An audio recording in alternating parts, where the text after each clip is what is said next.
Yeah, so this is going to be a different design school update because I'm going to give a really brief update where I'm going to pathetically overlook a lot of things that are happening and just, name a couple of the big things, but not go much into detail. Because over the weekend, Penny and I had a really important meeting with some of the leadership at Earth Regenerators about possibly weaving a connection. And to prepare for that, Penny mapped out the web of relationships for the larger field in which we would be collaborating, and got to a significant amount of clarity about how to evolve the structure of the design school, how to create the planetary network of bioregions, this thing that we've been calling bioregional Earth. What is it actually? Or at least, are we getting closer to articulating what it is? And how it could be a network of networks with different alliance partners. And because Penny did all that great work, she's going to be your primary presenter today. So I'm going to set the stage and just let us, I'll give a very brief, 4 slides presentation. I joked to Penny about half an hour ago. I feel like I'm cheating because I didn't make a full slide deck. But then we're going to spend most of our time in a Miro board looking at some diagramming that she's done. And you'll start to get a sense of Penny's need for structure. She's good at creating structure. Have I teased you enough? Okay, I'll stop. But yeah, so really the focus today in many ways is, what do we see ourselves evolving toward? And obviously, when you're doing that kind of forecasting, it's meant to be aspirational rather than too concrete and specific.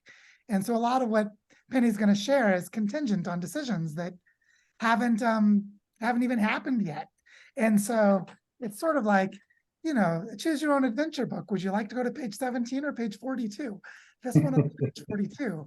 That's a Douglas Adams joke for anyone who gets it. All right. Nerd jokes probably won't stop now because they got started in my head. But I'll share my screen so you at least can't see how much I like them. So here we go. So today we are going to have our design school update for September 5th. And like I said, there are 4 slides. This is one of them. So we're not going to go very far in the slides. But I wanted to paint a picture that what we're going to talk about today is the ecosystem for what we've been calling bioregional Earth. So we'll talk a little bit more about that. We're going to talk about how we've been practicing with the Design School Fund and give you some insights into what's happening there, because some pretty cool stuff that is not yet finished. We're in the midst of a big sandbox practice round that I'll talk about in a minute. And then some of the landscape activities that are happening. And like I said, I'm skimping big time. There are lots of things happening in the design school that I'm not even going to mention. So sorry, welcome team and Inner Space and everyone else doing awesome stuff. I'm not going to give you much space today. I apologize for that. So basically, we want to talk about how we are engaged in a process to weave the design school with Earth Regenerators, which is a process that is not complete. And actually, the Earth Regenerators team, which includes Jonathan on this call, have not made a decision yet about how they want to collaborate with us. And we're in the middle of a process, but we feel like it's important for you to see the process that we're in and to share it with you. And so you can see kind of what we're attempting and where it may go. And then if the story changes, it's because, we're not the masters of our own destiny. We're co-creators with other people. Also, we want to show you a bit of the map of the digital infrastructure for this ecosystem of bioregions around the world, give you a feel for what that is, inspired by some of the great work that Brandon Letzinger has been doing for Regenerate Cascadia, and then some of the other work that's happening in our web of partnerships, and some of the timelines for the emergence of this ecosystem that we see being really important. As far as practicing with the Design School Fund, in this exact moment, we have $5,000 in the sandbox, which is to say that we created a Design School Fund committee that is creating some protocols and governance. We decided to practice allocating $5,000 to some projects, and we have not yet allocated the money, and we've learned a lot about the process along the way. And I'll explain a little bit more of that, but I'm probably going to be frustratingly brief, so Penny has plenty of time today. And then also that in this participatory funding round, we're learning And in the typical way of those of us at the design school, it's an emergent process. So we change the process as we're doing the process. We seem to be comfortable with that kind of mental gymnastics. And so I'll talk a little bit about that. And then in landscape activities, got all this preparation for Regenerate Cascadia, starting on September 27th, when Penny and I get on an airplane and fly to Seattle. And then 5 to 6 weeks of insanity will ensue, and it's going to be awesome. The Colorado River Leaders Retreat is coming along and has a lot of activity around it. And there's also this thing called the Intergenerational Zone with eco leaders, inspired by the work that Brian and Susan are doing in the Greater Takaranto. That's going to shape a new frontier of development for the design school. So I'm just going to briefly talk about these things. But the bioregional earth ecosystem, Penny's going to talk about. So what we've been practicing with the Design School Fund is that we formed a committee. Basically, the way that we've structured the design school is that there are community level members and design level members. One of the reasons to be a design level member is you get to participate in the governance of the Design School Fund, and you get to apply for or request funding from the Design School Fund. So we formed a committee with design level members. Anna has been leading and facilitating the process with some help from Penny and me, but mostly led by Anna. And I think there are about 20 people on that committee. It's like half of the design level members, if you something a little less, Yeah, a third of the design level members are helping create this governance process. And so we've been exploring strategies and intentions. We had a really nice meeting where we talked about what is the purpose of the Design School Fund, and if we're going to allocate some money to different projects, what are our priorities and criteria? And one of the things that came out, which was a suggestion from Simon Quamby, was that we should have some of the money go to making the flywheel bigger, which is basically we should have the money go to building the capacities of the design school to build the capacities of the design school. And so that means that we decided that we should take $5,000 from the membership dues that have come in out of the total of about $12,000 that's in our pool of unused money so far. We're taking $5,000 of that, which is all money that came in from membership dues, and we're going to allocate it to some different projects. And so we're practicing this governance with a focus on landscape regeneration. So basically what I want to explain is that we asked all design level members, does anyone have a project they'd like funded that they'd like to bring to a meeting for this pool of $5,000? We ended up with 3 people or 3 groups coming to that meeting expressing interest in funding. One of them was Benji coming to represent the Colorado River Leadership Retreat, saying we'd like some funding for the leadership retreat. Brandon and Claire came representing Regenerate Cascadia, saying, you know, Regenerate Cascadia is going to be expensive and we'd like some funding to help with this big activation tour that's coming. And then Kieran came from India and said, you know, we have all these sacred sanctuaries in India and Bangalore, and we'd love some money to help us with what we're doing, creating a network of bioregional learning centers in Southeast Asia. And so they were the 3 groups that showed up to explore what can we do with $5,000. And what's happened so far is we have proposed some ways of allocating. We basically gathered those people together. They each talked about their projects and how they relate to the larger strategy landscape of what we're doing. And then we, using Telegram, created a group and started talking about how might we allocate the money most strategically and effectively among everyone that we've seen. And some ideas have floated around, some concrete proposals have come out, and then some insights into the process and how to improve the process were introduced. And now we're discussing and sharing what we're learning. And we have not quite gotten to the point of deciding how to allocate the funding, although I think we're really close. And pretty soon we will harvest all of this knowledge, bring it back to the Design School Fund's Governance Committee and share it, have a big discussion there, and then share it back with the design school overall, because we're practicing to create governance using this creative emergent process. So we've been doing all of this in the last, 2 weeks?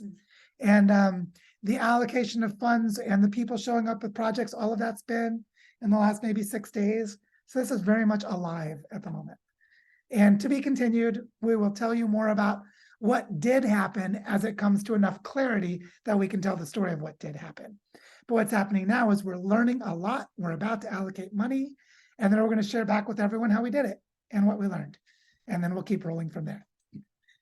At the same time, we have these landscape activities that are happening. And one of the big things is that there's a landscape leader retreat for the Colorado Basin that was being planned to happen in Carbondale. And then it moved to Paonia in the last week, creating a little bit of some tensions and some things that we've been working through and creating sense making and clarity in the field. And the main focus of this landscape leaders retreat is to build the capacities of the landscape leaders to collaborate with each other and to create more clarity around bioregional learning strategies for the basin as a whole, so that they can begin to mobilize more capacities around funding, governance, bioregional learning centers, and landscape collaborations between the headwaters and the Sea of Cortez and everything in between. And so the landscapes participating include the usual suspects of the West Elks in the North Fork of the Gunnison, anchored around Paonia, the Roaring Fork and Crystal Rivers, anchored around Carbondale, Grand Junction as the junction of the north of the Gunnison and the Colorado River, Superior, Arizona, where Queens Creek will eventually drain into the Gila River, which drains into the Colorado, Cortez and Durango, represented by Heidi on this call, and its connection to the San Juan River and the river systems in that part of the system, of the hydrological system, and then the folks in Mexicali and Baja California. And so they are all coming together in about 2 weeks. And people have bought airline tickets, and it's moving and flowing, and Benji's giving lots of updates and probably overwhelming you if you're following them, because there is a lot going on there. At the same time, we have the Cascadia Bioregional Activation Tour and the Cascadia Bioregional Summit scheduled to begin in about 3 weeks, where basically Penny and I are going to be like a rock band and travel to about 20 communities in the span of 5 weeks, hopefully not completely collapse our health. And a huge digital infrastructure for community organizing has been built, a multi-site website ecosystem with integrated forms and databases, visualization of social mapping, and various organizing tools, so that if organizers in the Columbia River Gorge want to organize their own community during and after, they can have their own website, their own database infrastructure, their own calendar and event system, and then they can collaborate with Portland that has its own, Eugene that has its own, Victoria on Vancouver Island that has its own, and so on and so forth. So not only are we activating all these community dialogues, but pretty significant organizing capacity is being experimented with. And so there's a huge amount of activity here. It's dauntingly overwhelming in its scale and scope. I would say it's appropriate to the scale of the poly crisis that we're in, if you wanted to say it that way. And so in the midst of these two massive endeavors, there's a much more modest endeavor, which is creating an intergenerational zone on the Design School platform. Now, some of you have been following that Brian and Susan in the Greater Toronto area have been weaving lots of different groups around lots of different things at the bioregional scale. And that one of the things they're doing is hosting an Eco Leaders training program where kids between the age of 12 and 18 from middle schools and high schools are being paired up with elders in residence to have an intergenerational relationship. And because Brian and Susan have a grant to fund this project, which is working with 40 different schools throughout the Greater Toronto area, we're going to create a space within the design school called the Intergenerational Zone, where these youth and their elders in residence can come and engage in exchanges with each other to support young people and to support old people, because it goes in both directions. And as we're building all of this, we're going to start opening it up to other youth and elders in other landscapes. So all of you who are anywhere other than the Toronto area, beware, you may be invited to the intergenerational zone too, and you might invite the kids and the gray hairs from where you are to come and play too. Stay tuned, that's to be coming soon. And so these are just like a flavor of some of the things happening in the design school. And like I said, I'm being like pathetically vague about everything else that's happening. There's like a really awesome welcome team doing cool stuff. There's like all kinds of other stuff that I'm not going to talk about, because what I want to do instead is invite Penny to share with you the mapping that she did for Earth Regenerators for a meeting with them on Saturday. And I want to have the caveat that they are having a discussion about whether or not and how they want to collaborate with us. So we don't know what's going to happen there because that's completely their sovereignty. But the mapping process was really useful. And so it's with that in mind, we feel like you need to see this because the clarity of this vision it's kind of inspiring. And you guys should see more of Penny's work because she's awesome. So Can you there. say anything about biracial Earth? And so, yeah, before I go to the screen share, let me just say that one of the things that started to happen about 2 months ago, as we started forming partnerships with different organizations around actually becoming a planetary network of bioregions, you know, as if we could do that in the English language in North America, right? Like, obviously not, that we need all these collaborations with different places around the world, that one of the things that started to emerge was there was a bigger vision and that the design school is a piece of it. And there's an ecosystem of partners. And in some of our previous updates, we've talked about Buckminster Fuller Institute and R3.0. And then there's this group Gaia Union that we're working with in Latin America and on and on. And we're like, what is this thing? What is this thing? And it turns out it is Gaia's mycelial network of consciousness. That's what it is. Gaia, the collective intelligence of the planet, is organizing itself around landscapes and weaving across landscapes into a singular narrative, which is basically a coherent macro story. And that coherent macro story is a story that's general enough that you can map it to the details of your own place without losing the integrity of the story. And that story is that we move from being humans as empires and civilizations or extinct and dodos from, you know, an extinct species in the past. The story is humans decide to stick around and create, we basically deconstruct and compost the globalized system and replace it with a planetary network of bioregions, which means we become bioregional Earth. We become the Earth comprised of human guardians of ecological health and well-being for all of the bioregions of the planet. This is bioregional Earth. And what we realized was no one had named something bioregional Earth yet. Like, oh, there's one Earth and there are all these other groups and they're all cool.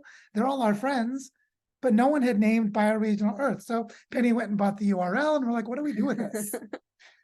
What are we going to do? What is bioregional Earth? And it turns out we had to try and navigate some of our partnerships to find enough clarity to get to the next step. And asking ourselves, does Earth Regenerators have a vital role in this ecosystem if we collaborate and weave it together, which was the question we had in preparation for our meeting last Saturday.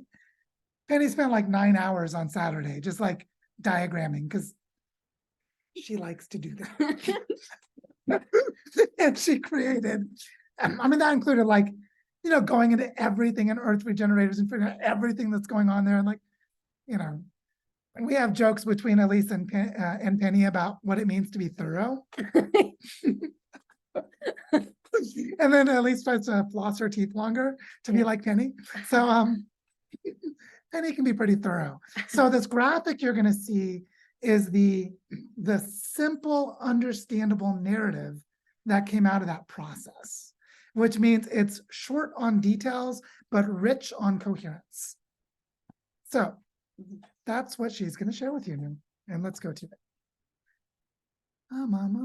Share screen. Share. And here we are. Okay. Can everyone see this diagram that says bioregional Earth on their screens?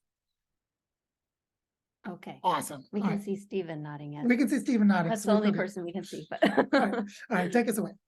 Okay, so this first diagram is the bigger picture view of bioregional Earth, represented like as a digital ecosystem with, you know, the real activity happening on the ground being represented here. But this here is the digital aspect of that ecosystem. So you can see in the center and on the left is like the website area. And then on the right is going to be the community, like the community aspect of the global ecosystem. So I'm going to start with in the middle and the left and then move over to the right.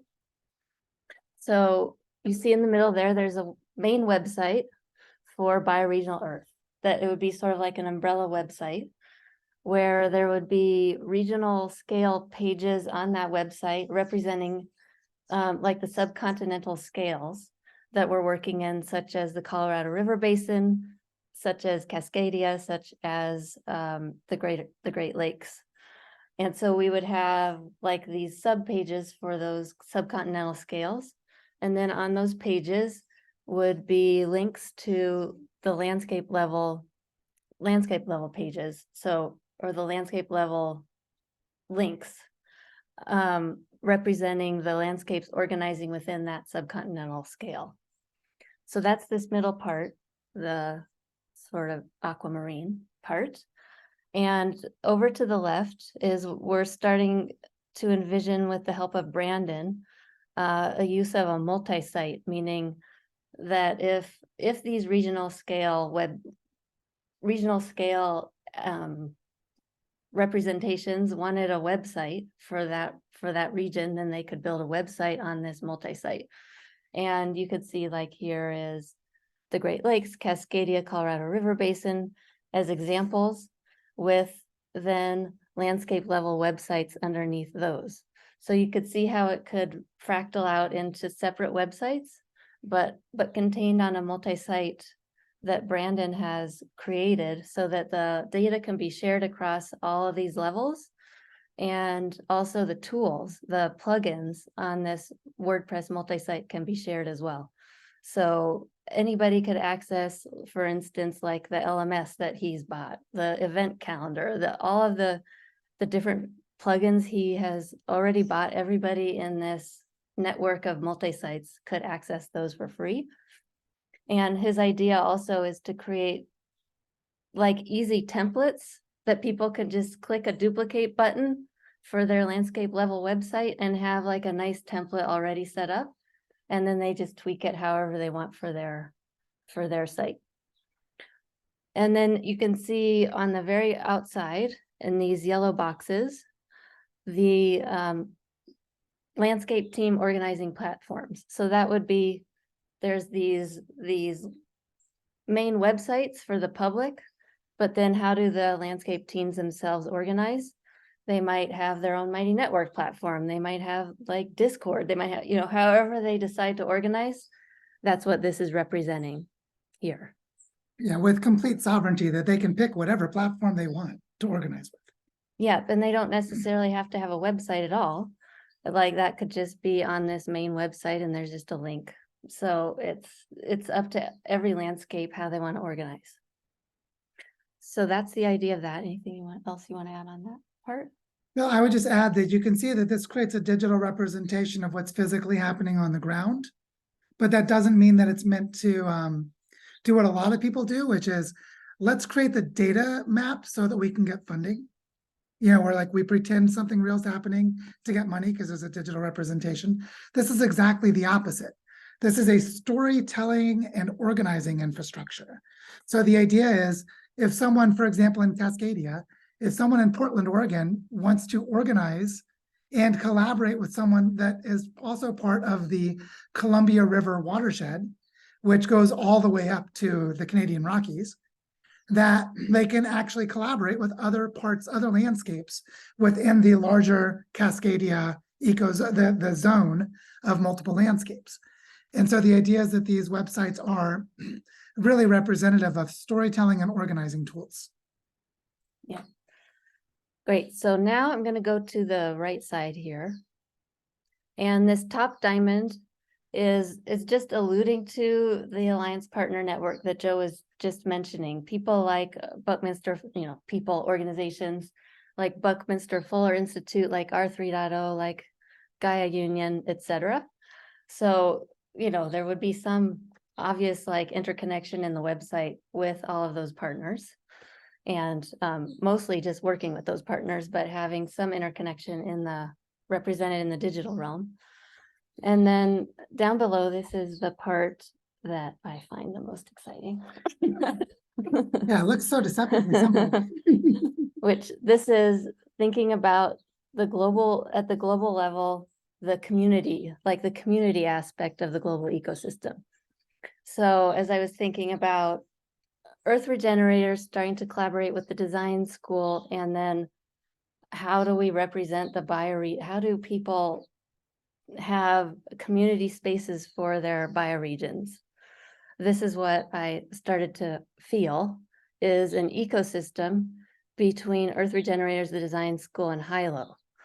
And this would be, if you think of this as, the way I started to feel it was as like a super organism.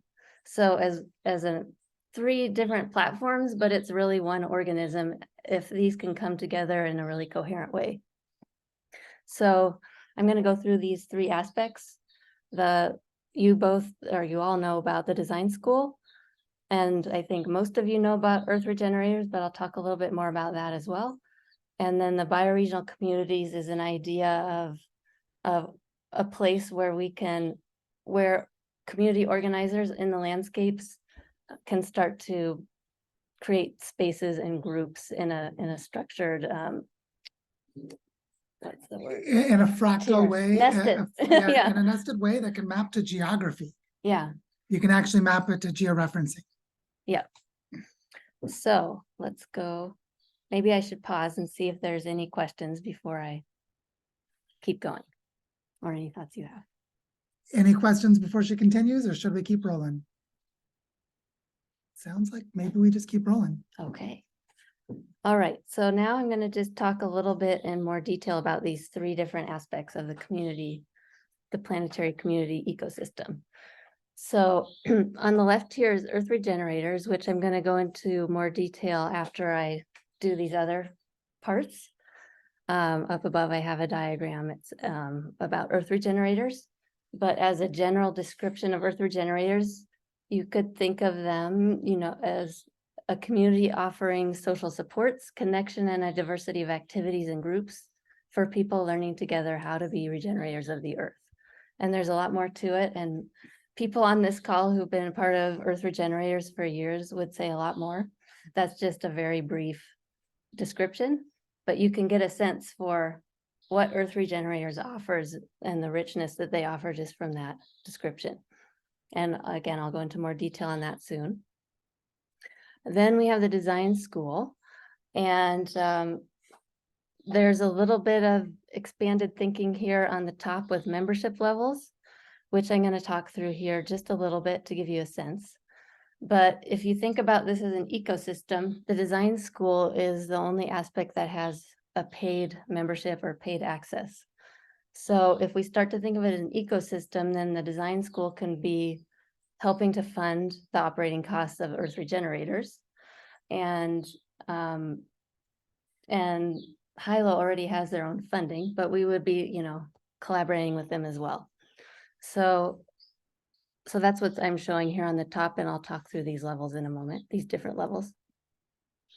So if you think of the design school, we try to whittle it down to what are we actually doing in the design school. And so I made these little statements: designing and practicing regeneration of the Earth across nested scales with the main locus of action at the landscape scale. So we're co-creating coherence and coordination across these larger fractal scales, all the way up to the planetary scale. So starting with the landscapes into the subcontinental scale, into the continental scale, and then into the planet. Then bioregional activation is our main process for catalyzing and coordinating organization at the landscape scales and the subcontinental scales. And the process of doing these bioregional activations is bringing out or identifying the landscape leaders in this process. So that's one of the magic elements that we've been finding, is they come out of the woodwork and they reveal themselves in this process. We're doing facilitated learning exchanges between landscape leaders and starting to form what particularly Benji is calling the Landscape Leaders Guild.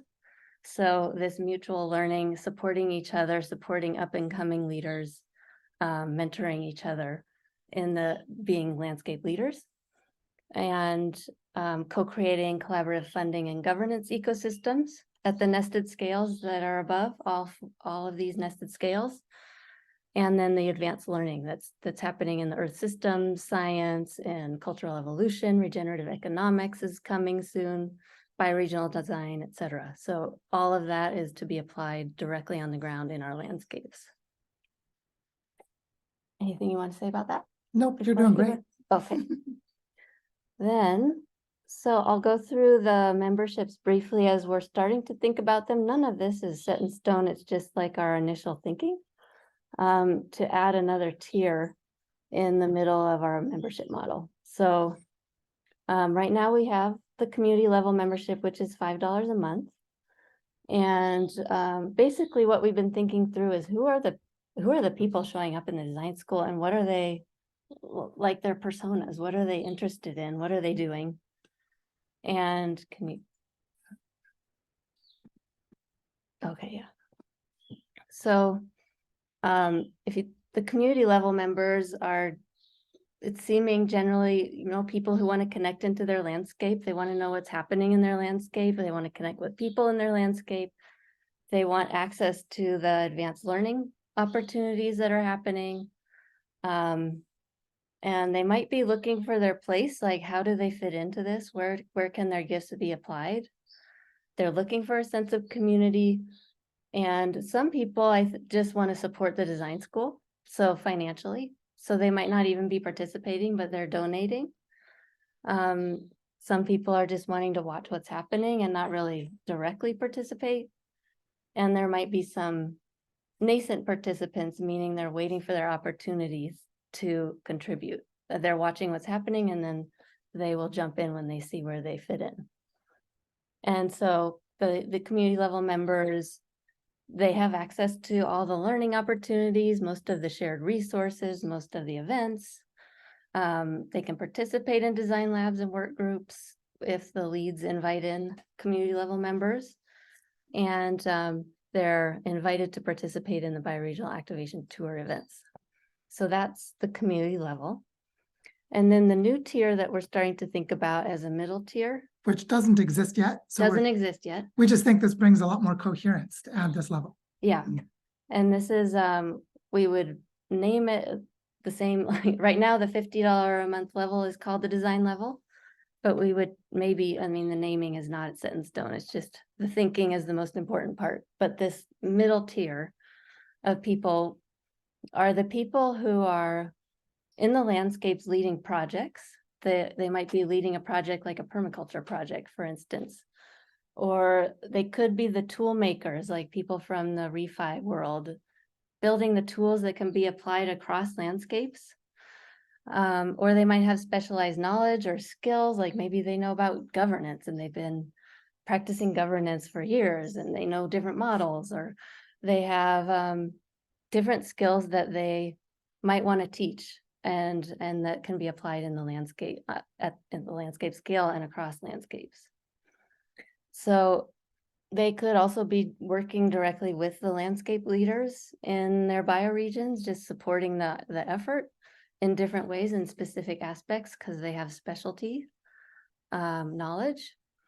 And they might want to participate in the Design School Fund governance or ask for support from the Design School Fund.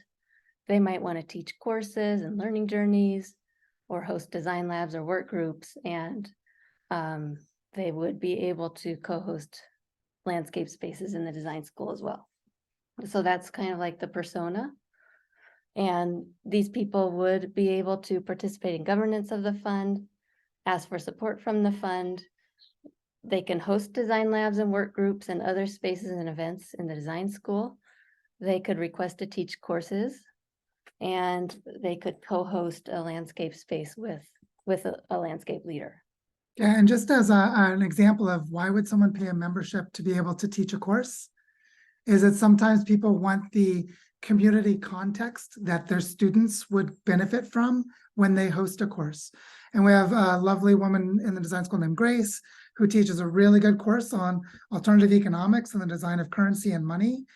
And she attracts really awesome students. And she wants to host the course in the design school. So she wants her own space for it.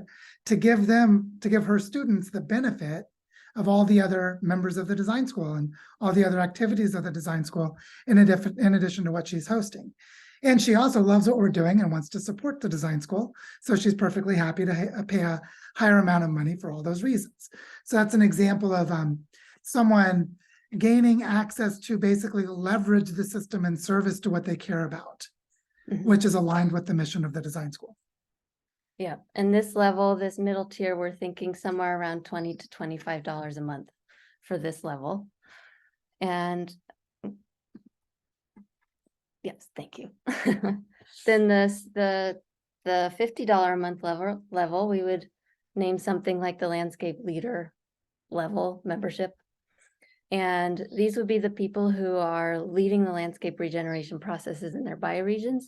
These are the bioregional weavers. These are the ones holding and weaving the whole in their landscapes, and they're working across the scales, all up across those nested scales, all the way up to the planetary level.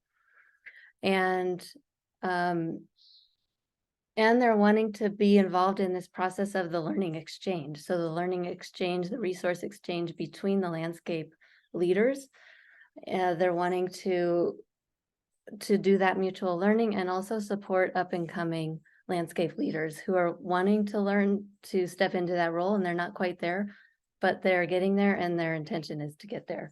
So everybody's learning together in this like bioregional leader guild that Benji is, that's how he's naming it. Also, these people might want to participate in the leadership council of the design school, and they'd be qualified for that at this level. And they can host a landscape space in the design school. And they might want to host or invite a bioregional activation tour in their area. Anything else on that? Okay.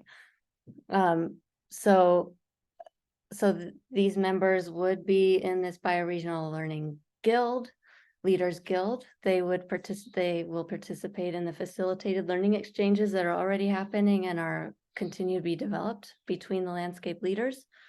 And they're going to be supporting the up and coming leaders as well. And the up and coming leaders will learn with the landscape leaders together.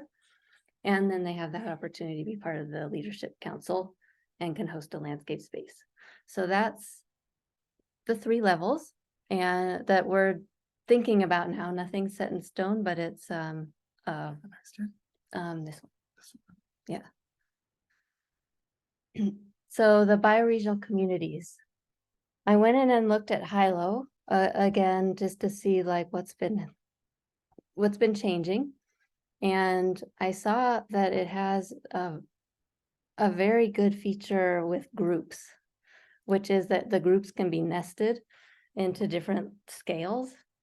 So for instance, right now, Brandon has a Regenerate Cascadia Hilo group in there. And then he has like 6 of the landscapes that are starting to organize as subgroups.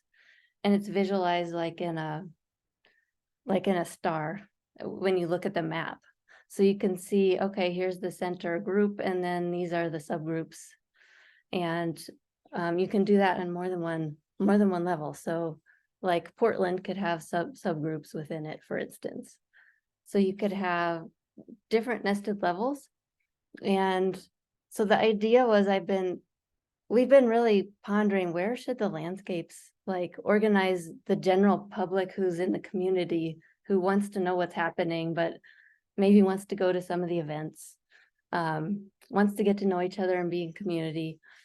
And this seems like a good option. And of course, this is not set in stone, just a thought. So this would be where the community organizers could inform the community of what's happening post events, and people could just start to connect across in their own bioregions, and they would be able to see the other connected regions in the same space. So I think it's a way for not only the subcontinental regions to start to organize with the landscapes, but everybody can see each other, and that's what I feel like is really helpful in Hilo. Yeah, and also we're friends with the creators of Hilo, the Terran Collective, and with Edward West, who is the original creator. And so we can collaboratively evolve the design and it's an open source infrastructure. So that's it on that one. So those are the three stars that I have over here as an ecosystem. And now what I want to do is just talk a little bit about Earth Regenerators.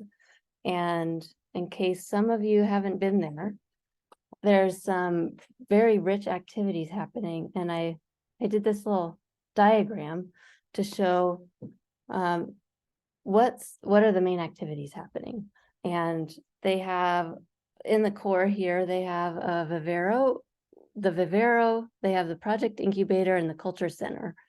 And the Culture Center is developing, right now they're developing a learning journey that people could join coming up in the fall. They're looking at, they do ceremonies in the Culture Center. They're looking at the orientation for the whole school and creating the overall culture for the school. And they're bringing in the arts and creativity and how all of that relates. So it's a really rich and beautiful activity happening there. There's the Project Incubator, which is collaborating closely with Vivero.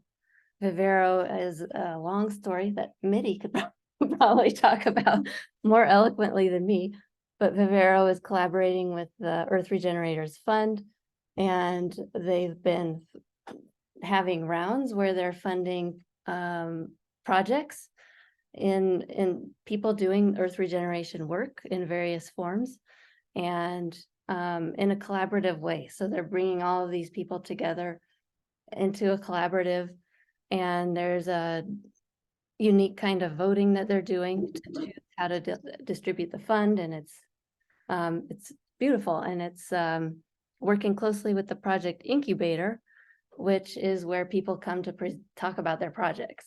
And so they've been working together to collaborate on creating these giving rounds. And then the rest of this, there's a really active book club that's been basically a central part of Earth Regenerators ever since close to when it started. And there's some other activities here. There's the clearinghouse where they're starting to do some of the emotional processing work, some of the conflict resolution work. Jonathan was running a Right Livelihood space.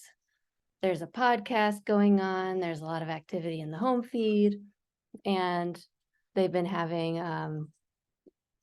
a nice little regenerative water space, which is where Alpha Low posts his articles and so forth. And then I was thinking about down here is just me thinking about the inner space and how that relates to ER and possibly sharing across platforms. Yeah, one comment I'd like to add is that Earth Regenerators has 4,700 members, but very little activity.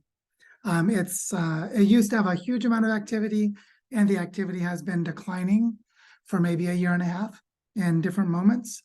And so there's an opportunity to really strongly revitalize Earth Regenerators and bring a lot more energy and dynamism to it, especially with the bioregional activation tours as a new way to do it that didn't exist before. So part of the reason we're talking about collaborating between the design school and Earth Regenerators is that there's a lot of confusion, that people think the design school is Earth Regenerators and can't tell the difference, and they're all confused. So there's a need to clear up the story so people can find their way around, but also that Earth Regenerators would be strengthened greatly by the energy and the collaborative frameworks within landscapes that the design school is building, which is something that's different enough from ER that it's grown sort of on the outside of it, but can easily partner and integrate with it. Yeah, and one thing to say about this diagram is this is not what Earth Regenerators looks like at the moment. Like if you go into their network, the Mighty Networks is disorganized and there's spaces that are not active and it's really confusing. So part of this effort would be, if we were able to collaborate, would be helping to clean up, just the visual aspect, help people find what's active, and then clarify the purpose of ER in relationship to the design school's purpose and how we can collaborate. So that's this outside aspect, the governance and community attending and admin, really clearly having a shared identity and purpose, and then communicating the story continuously as it's unfolding with newsletters and harvests and different kinds of storytelling, and then bringing in new energy through learning journeys as a way to infuse new energy in the bringing in new people themselves, but also hopefully reactivating some of the members that are just sort of watching or observing or nascent, I would say. So that's just a general overview. There's some things over here about possibilities for how we could collaborate across platforms with the bioregional catalyst space. And one of the bioregions that's really active in ER is the Osa Peninsula. So questions around that, and just thinking through how could we, if we are really collaborating, how do we share some events across platforms, et cetera. What else do I Jump know? to the timeline, or what? Do you think? Yeah, let's, Yeah, and then we can why bring don't it you want to talk to through that discussion. part? Okay, so one of the things that was really important for us in talking to ER was we were talking about basically forming a core team of collaboration between leadership and Earth Regenerators, and Penny and myself representing the design school. And that's mainly because I would be involved in the communications and strategy, and Penny would actually help with a lot of the diagramming, like you see here, and the restructuring of the site, because all of us in the design school can see how great of a job she's done setting up orientation and navigation. And so we decided that there was a really nice transition timeline, should we choose to do it, which lands into January of 2024, when the Legacy Project in the Greater Takaranto bioregion is planning to host a summit. That could be a summit to birth bioregional Earth. And so there's a whole story that we will not tell now about that, but prepare to be excited for what can happen 4 months from now. But what we were seeing is that there's a need for a lot of healing processes, because the history of Earth Regenerators is large and complex, involving thousands of people. So navigating the transition is one about mindful compassion, thoughtful engagement with all the different ideas and expectations and relationships that are there. It's very complex. And Penny and I can help with that, except for this little red box, which is in the month of October, we're going to be running around like crazy all over Cascadia on a Cascadia tour, which means that we could actually help them, mostly Penny doing this part of the work, helping to structure a new orientation section, and we could set up shared activities between the design school and Earth Regenerators so that we could start to create a coherent shared story moving forward that could build the coherence around the story of bioregional Earth. And we see this as a process that would unfold over the span of a few months. And so, so we see this as something that is really, really complex and multifaceted, and that's going to involve probably a leadership team of about 10 or 12 people, but it will affect thousands of people. And so, so it's something we need to do really thoughtfully. So I'm going to go ahead and stop the screen sharing. Yeah. We wanted you to see this because, like we said, we presented a more elaborate version of this with more specifics about the transition process so that we could come to an agreement with leadership of Earth Regenerators. And that is not complete, which means we don't know exactly how it's going to go. But we felt the coherence of this is something you should all see.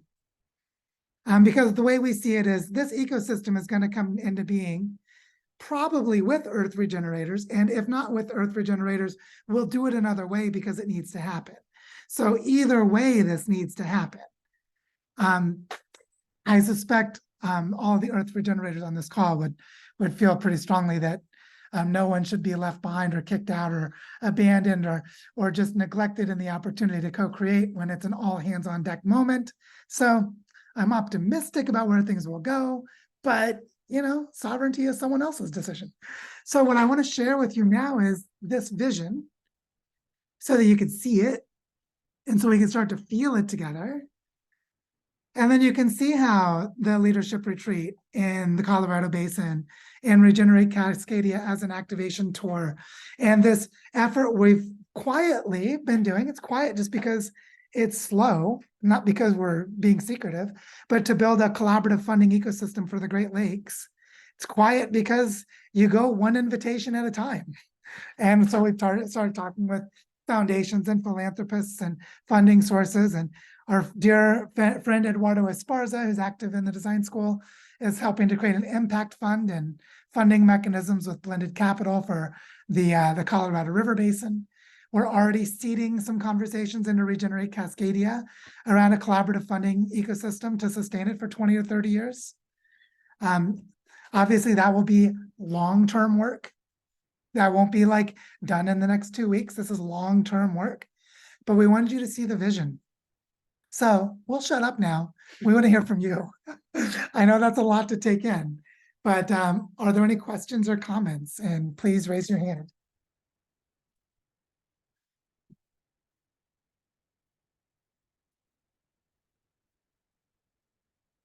Mitty, please.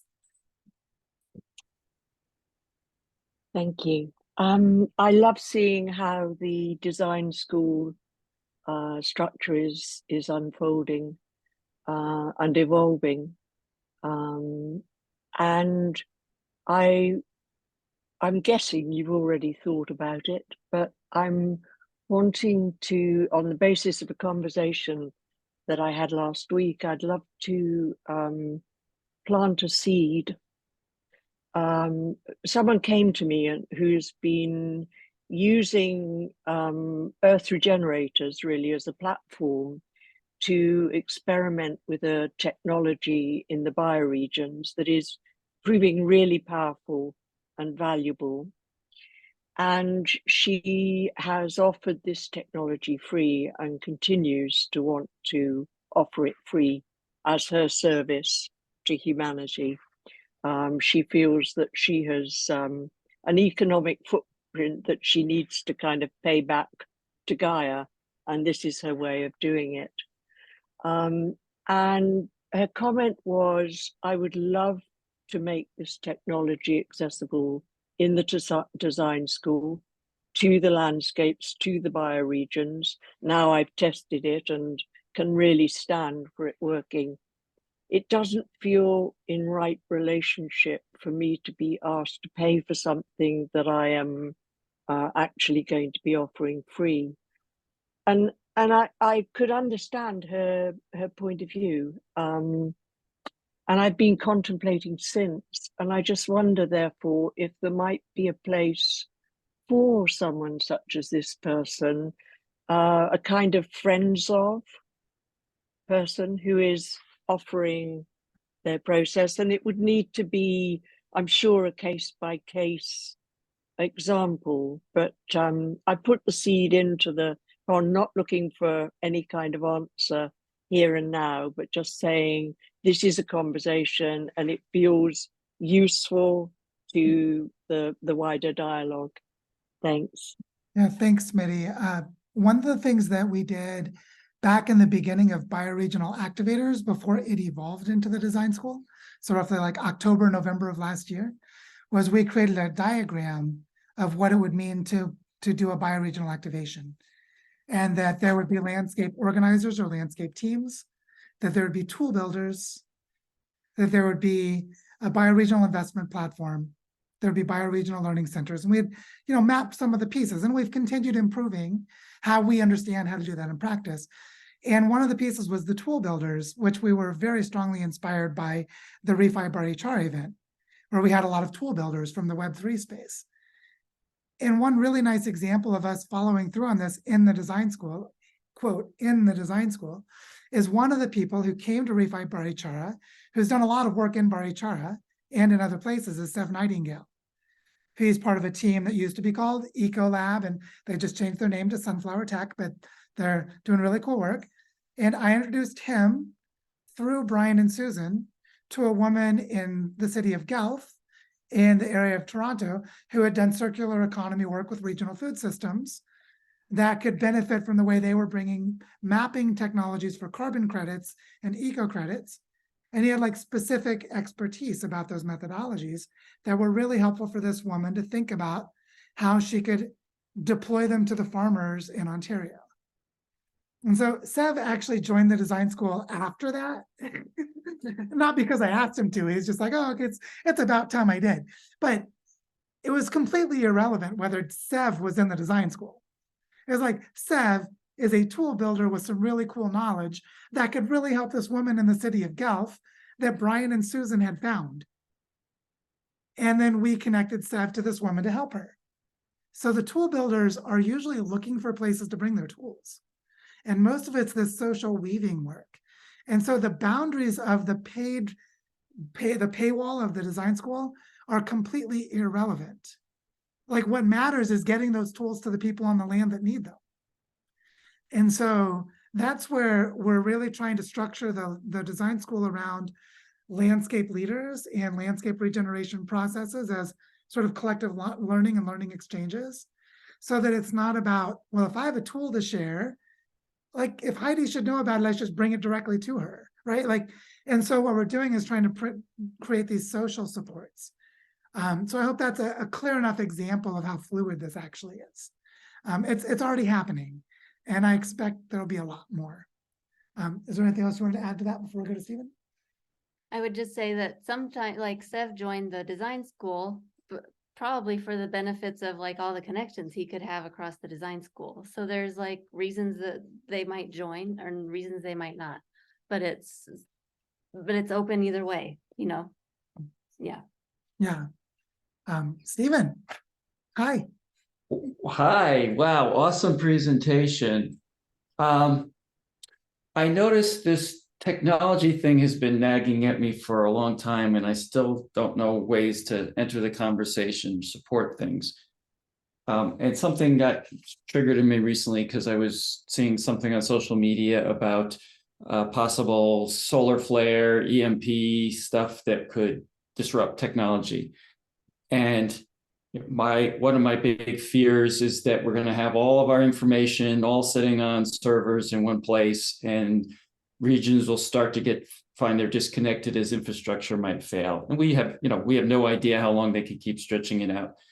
So I'm wondering, in the design, I'm sure it's in your background somewhere, but are you, in all of this planning and these conversations, are you looking at what infrastructure or what kind of support is needed for the potential breakdown we're operating in the world as we know it. And we also know that world is changing. So I'm kind of like the one going, well, what's the safety net? What's the approach? How do we deal with that so we're not blindsided? And just wondering if you've considered that at all. And I don't expect you to go into a long detail about it, but.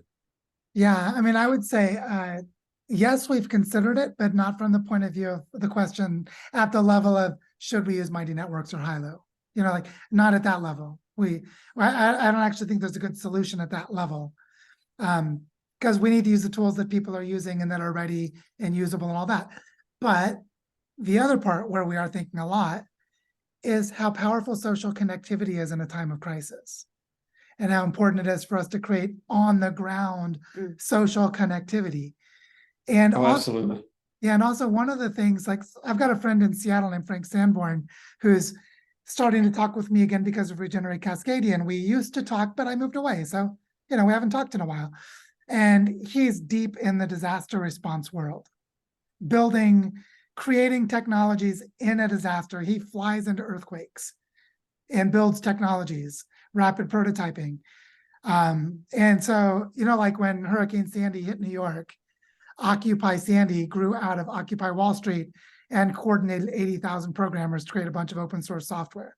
Technology was hugely built and deployed into disasters, and it is every time. And so there are people who are experts in building technologies in a crisis. And Frank is one of those people. And so as he and I were talking, I could just feel like Seattle's waiting for the big earthquake. Well, actually, right. Everyone from Vancouver to Sacramento is waiting for the same damn earthquake because it's that big. The Juan de Fuca plate is huge. And when it makes its next magnitude 9 earthquake, it's going to shut down a lot of I-5. And so, it's a continental scale phenomenon when it does happen, which is every 300 to 400 years. And so when the disaster preparedness of those kinds of things is exactly the same as what's needed for other kinds of things. So thinking of the food shed security work in the Cowichan Valley on Vancouver Island will really help if there's a disaster, but also if Wall Street tanks. And so I think part of this is to have those technology builders in our networks. Frank Sanborn can show you what you could buy at Radio Shack back when there was Radio Shack. Your local hardware store of electronic gadgets, how you could build transponder mesh networks to replace the internet when the internet goes down, which by the way, they deployed during Hurricane Sandy. They built a mesh network, a transponder system for internet across Manhattan. And so the people who know those things are continually updating their knowledge with new tech, which means you need those people in your local resilience networks. And I think that's the most powerful answer to the question, even though it's not the only answer to the question. Right. It's like you Well, want, I'm thinking too, yeah, as you were talking, I was thinking too, it's like what I noticed in looking at Mighty Networks, and I'm sorry if it appears I'm picking on Mighty Networks, but they have no data export methodology. So vendor lock-in is the biggest crime in the world to me right now. And we're now stuck on Mighty Networks because there's no way to easily export that data. Now we could say, well, this is the archive, but I'd love us, and I'm by saying this, I'm covertly volunteering to be a part of some sort of team that would at least make recommendations for people. It's like, yeah, you can choose your platform, but you might not want to choose one that you suddenly can't use because you had an earthquake in your area. You might want to choose something that's more local or whatever. So it's just the last thing I noticed is, yeah, I was disappointed that Mighty Networks has that lock-in, but not surprised. yeah, Silicon Valley, cha-ching, you make a good point. And I think the key is that the most important content of Mighty Networks is our actual relationships with each other. Again, yes, I understand that. It just makes it harder. You know, it's like if Boulder, Colorado got disconnected from the rest of the world, we wouldn't have much access to sharing our information other than what's stored on our local computers. Even if we made a mesh network, if all of our stuff is out there somewhere else, we're having to rely on people's memory and what they happen to have saved. And that's kind of my concern in terms of at least educating people to the risks that they might not think about. Yeah, no, I think it's Thanks. it's a really big topic in the realm of data sovereignty, which several of our collaborators are also, like you, very, very passionate about. So yes, and thank you, and to be continued. Claire, over to you.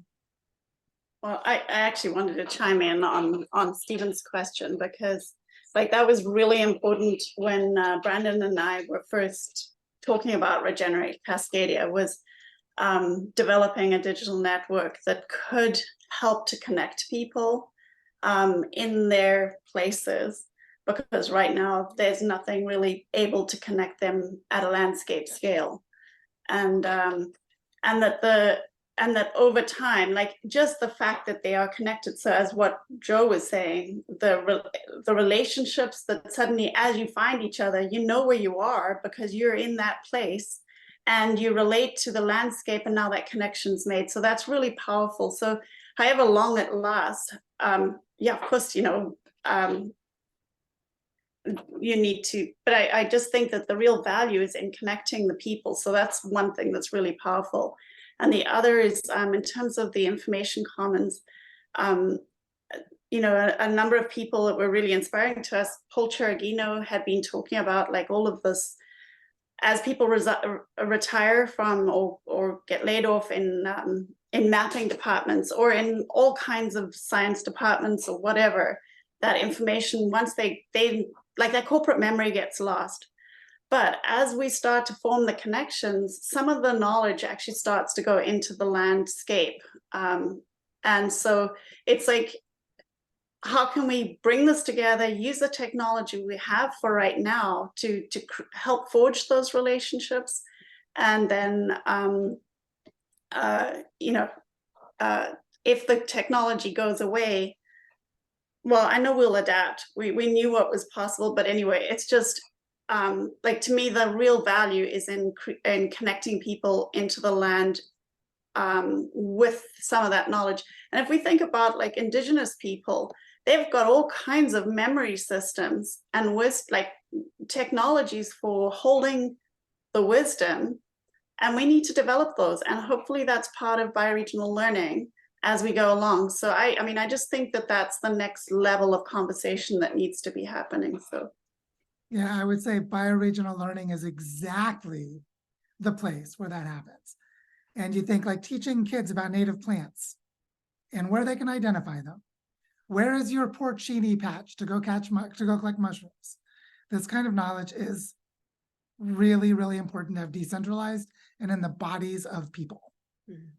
And so, yeah, so there's a whole conversation around that part, which doesn't negate what Stephen said at all. It's just, it's another part. And now over to Victoria. Or John. It was Victoria. Oh. I saw her lean in. Yeah, that's right.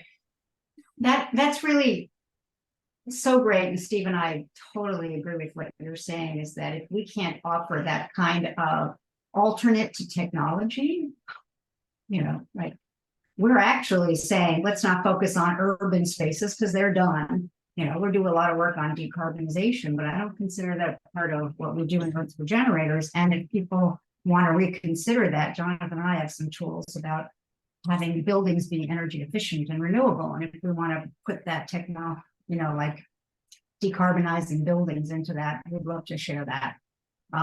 But it's so important to have the physical space because people would know where to come. They actually, their cars know where to go, they remember where to go for a place. And so we have this relationship with Ari Friedman Weiss about his 73 acres. And right now, while we would love to have an eco village there, the zoning is just, it's not going to happen in a long time, if it happens at all. But at the point where technology is over, where there's no, there's no more internet, having had people go to a place, they know they can get there again and people can start living there.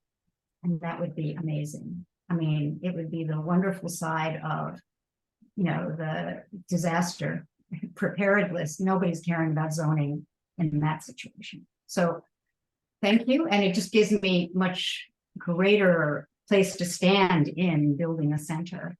And, thank you.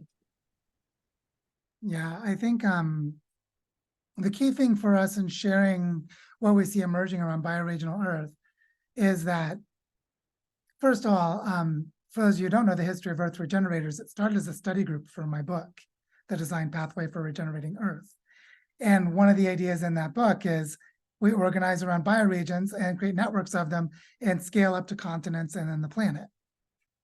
It's like, how would you regenerate the Amazon? Well, watershed by watershed, each watershed having its own local management and capacity, but coordinating across them as a coherent management system that is mapped to the physical system of the watershed. That sort of thinking, and it goes all the way across the planet. And one of the key things in this is that the story actually maps to reality, is that you can organize within landscapes and between places and grow the coherence of those human relationships. And the story arises through those relationships because they're anchored to the way that the Earth is already structured. And I think Benji is the one that keeps saying the phrase in our own conversations, different levels of reality. It's like these levels of reality are real.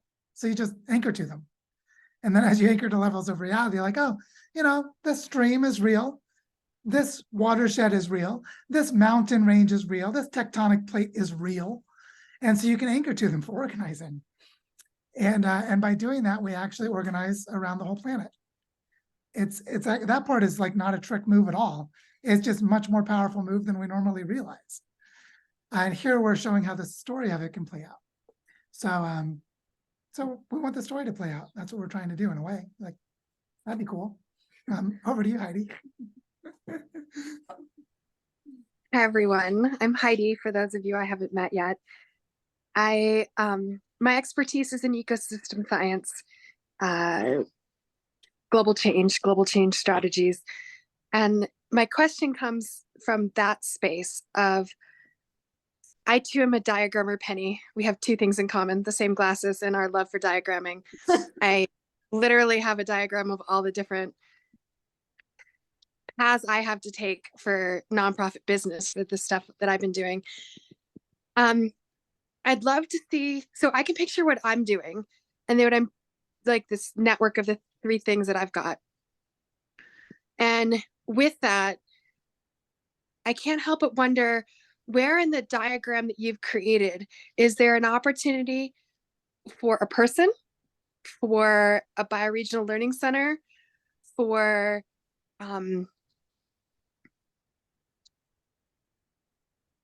a community within not the whole bioregion, but some community of people that have common purpose to function not just at the local regional level, but also have a way to pop up and feed in from many spaces. And the reason why I asked that question is because I'm already doing and have been doing work at the global scale. And that led me to say, wait a sec, that's not ever going to move forward the way that I want it to. It's going to be local action and communities and grassroots. And so part of doing the grassroots work is to then speak at the global level and be able to say, where and how can all y'all help support this work that's taking place? Because I also, in my region, and I'm sure this is true of many y'all's regions and how you came to this space, is I am just amazed at the beauty and wonder of what people are already doing.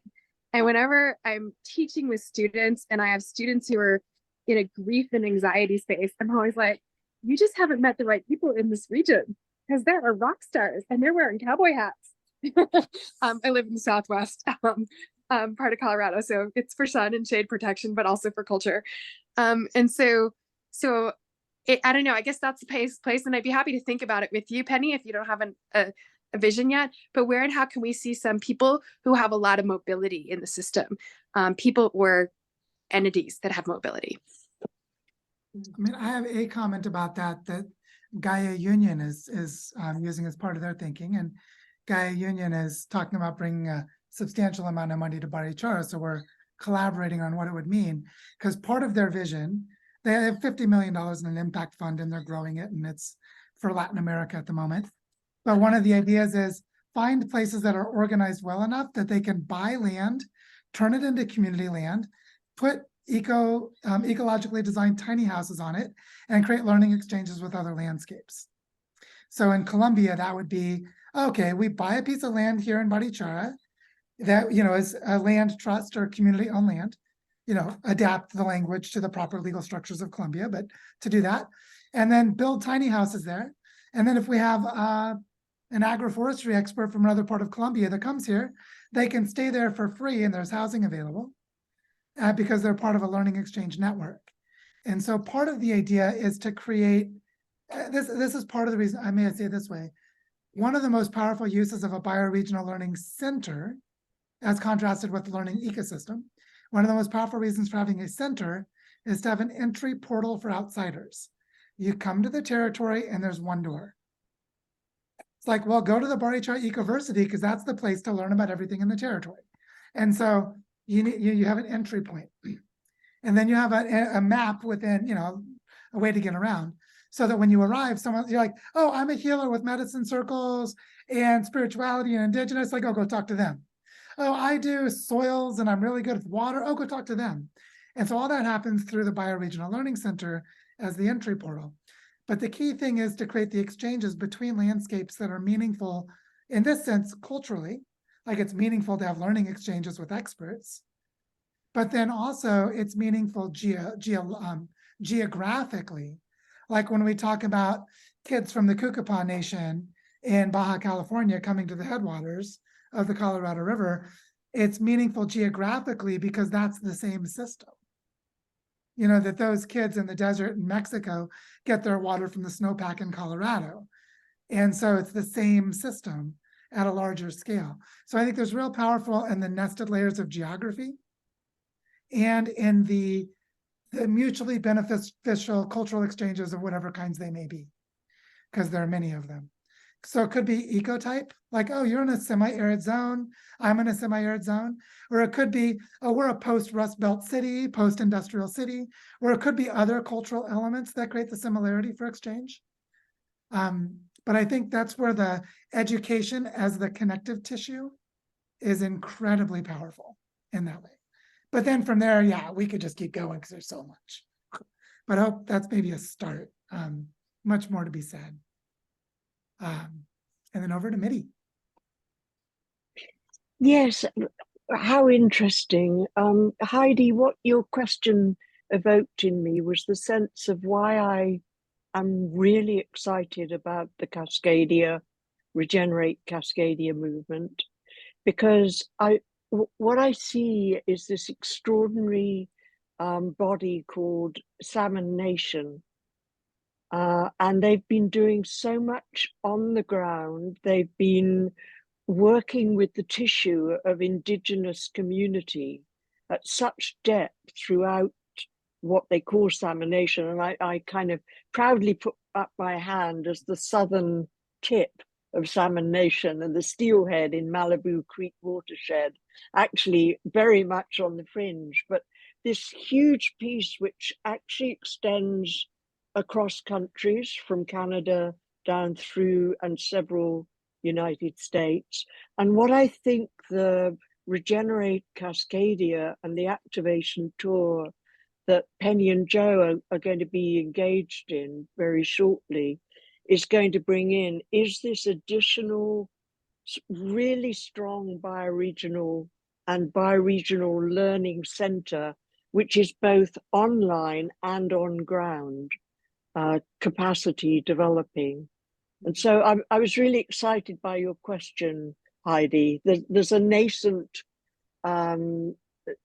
it's still very much at idea stage, but it has a piece of land attached to it down in Southern California of 120 acres that has attracted a dream for a bioregional learning center, and extraordinary potential partners like, I don't know how many people know that the Navy and the Marines are actually holding an industry day next week on land management and water retention and all the kinds of things that can go towards really effective landscape care and community.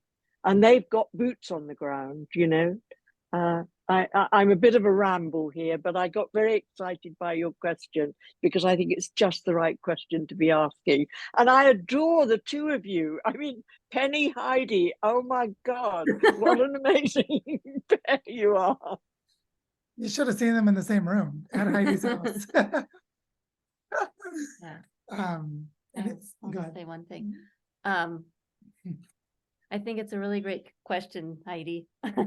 And I feel like it's like these different nested layers, right? It's like all the way down to the individual. How do we start to weave the individual into the next with the other people doing things that would be synergistic in the same landscape, and how does that weave into the landscape scale bioregional learning? And it's like those questions are so rich and deep, and that's actually where all the work is. It's like, how do we do that at the landscape scale, but then, you know, from the ground up, really, from the different projects, from how do we start to weave it all together? Yeah. Yeah, Claire. Yeah, I maybe would love to just say but something about that as well. Was just, you know, I went to an event on the weekend. It was like a picnic. Some of the umbrella organizations will do that. And I knew that it was going to be an event that many of the leaders that I knew of that hold a lot of integrity would be at.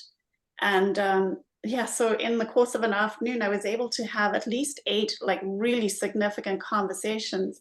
But in the process of me having those conversations, they saw the connections that were happening. They'd already heard about the activation tour. And so these layers of the conversation coming from different places, I'm really excited by the Victoria will not be the same again. I'm feeling that. Yeah. So I'm just one person. There's others I'm working with that are doing that, and we're all doing it in really different ways too. But I think those relationships, anyway, I think that it does happen through relationships. I think it's just the trust as well that's there. So yeah, I just wanted to say that. Oh, and what I wanted to say, the reason why I put my hand up was just to say it's the activation tour and having that event like there gives this whole other ability, or having an event like that to be able to kind of direct the conversation towards, like there's this place that it can go and that can go further. And that makes, like, that has made all the difference, because I've been trying to have this conversation for a very long time. It's just hard to help catalyze it in the way that it is now, so.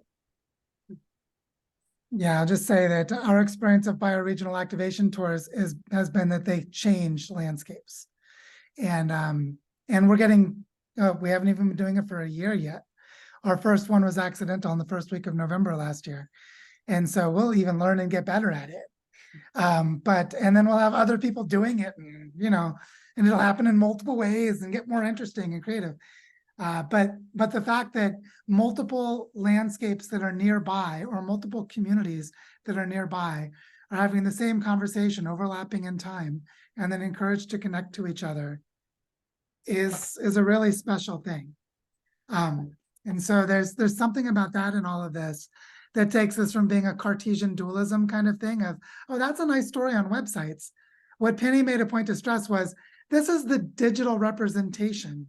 This is the websites and the platforms. What really matters is what's happening in the communities on the ground. What really matters is, like, you know, the party that they had in Superior, Arizona the other day. This is the kind of stuff that really matters. And so, well, that Elizabeth Yari has been building terraced, you know, watershed restoration. I think Marta's been helping her with it. Like, you know, that people are actually going out on the ground and, like, restoring ecosystems and building human relationships. That's the stuff that really matters. But the local to global thing is completely lost without the nested levels. I think the global local, the dichotomy of global and local that is false is that there are all these other levels in between.